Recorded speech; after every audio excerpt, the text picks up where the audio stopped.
টানা 2-3 দিন ধরে কি যে এক বৃষ্টি শুরু হলো, কি এক প্রতিকূলতার মধ্য দিয়ে যাচ্ছে আমাদের দেশটা।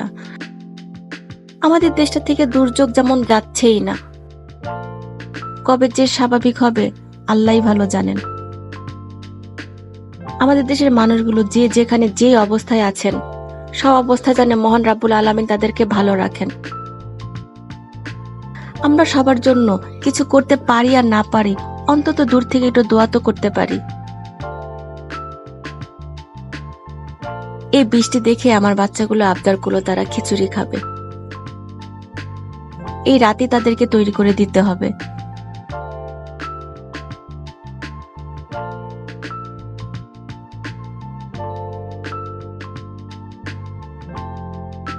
বললাম ঠিক আছে, কি আর করার, খিচুড়ি আর গরু গোশত করে দিই। না, তাদের আবার ডিমান্ড আছে, তাদের চাই ইলিশ ভাজা।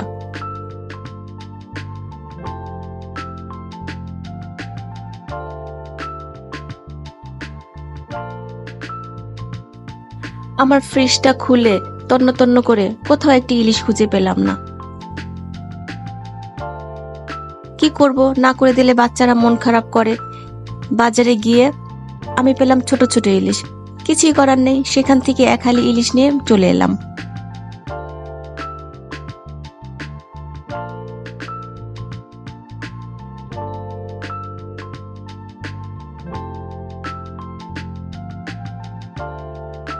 মাছগুলো ভেজে দেওয়ার পরে সাথে কিছু মরিচ ভেজে দিলাম। আমার বাচ্চাগুলো এত খুশি হলো, দেখে এত ভালো লাগলো। একটা বিষয় খেয়াল করবেন, কাউকে খুশি করতে পারলে দেখবেন নিজের মনের ভিতরে অজান্তে আনন্দে মনটা নেচে ওঠে। সবাই ভালো থাকবেন, ভালোবাসা অবিরাম।